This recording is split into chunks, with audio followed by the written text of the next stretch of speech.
Good morning, everybody. This is Algebra 1. This is video number 5. It is Monday, April 20th. This video accompanies Quiz 6, Quarter 4. Today we're going to be solving quadratics by factoring, which we've already worked on. Today's quadratics are going to be a little more complex, and I'll show you an example.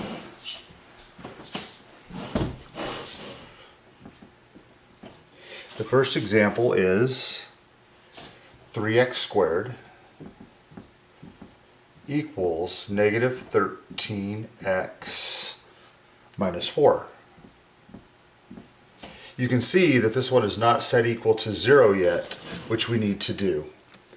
So we're going to move things around. We're going to take these two terms and move them that way.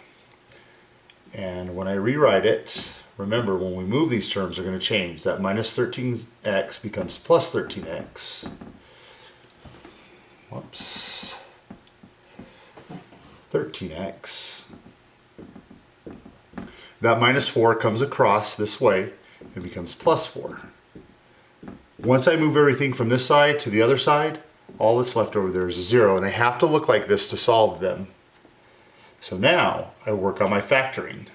I make my two parentheses,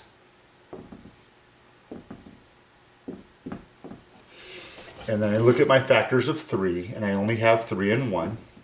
Now 4, I have 4 and 1, and 2 and 2. Now I'm trying to make a 13 in the middle. Remember, the middle is always the key. I can see that the 3 and 1 and the 4 and 1 can make a 13. So I take the 3 and the 1 and I put them in the first spots, 3x and 1x.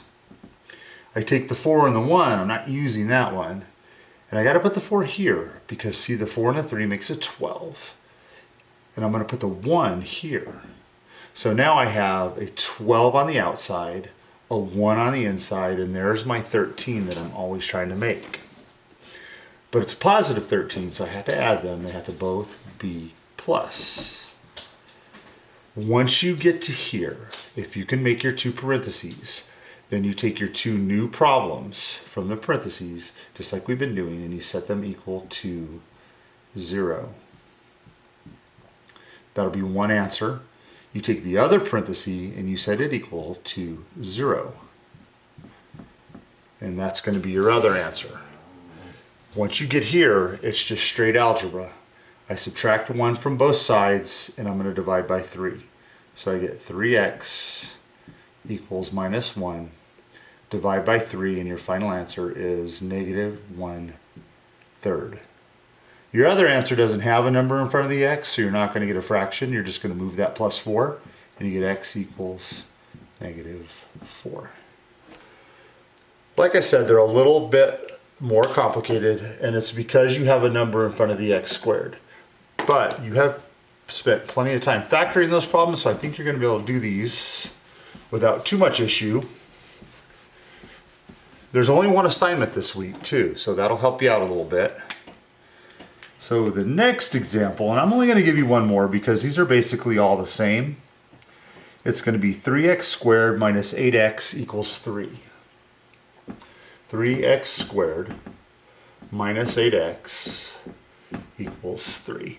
And you can see this one also is not set equal to 0. The 3 is on this side. So that 3's got to go. We need to move it across. So I'm going to rewrite 3x squared minus 8x. This 3, which is positive, is coming across. Now it's going to be minus.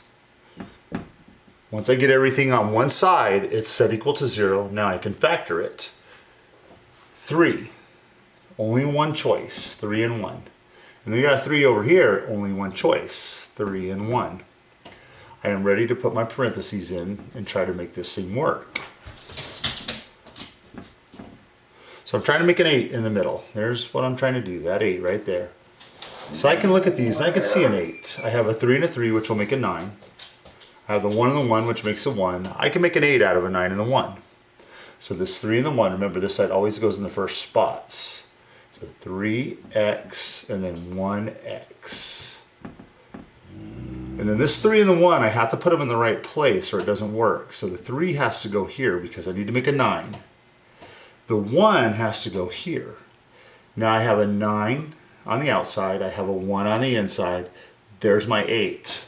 But it's a negative 8, so it's very important that you put your signs in the right place. If I want a negative 8, the 9 has to be minus. This has to be plus. Now I have a minus 9, I have a plus 1. That makes a minus 8. I am done factoring. I'm going to solve 3x plus 1 equals 0 and x minus 3 equals 0. I turned a big problem into 2 small problems by factoring. I subtract 1 from both sides. I get 3x equals negative 1. Don't forget your negative. Divide and I get x equals negative 1/3.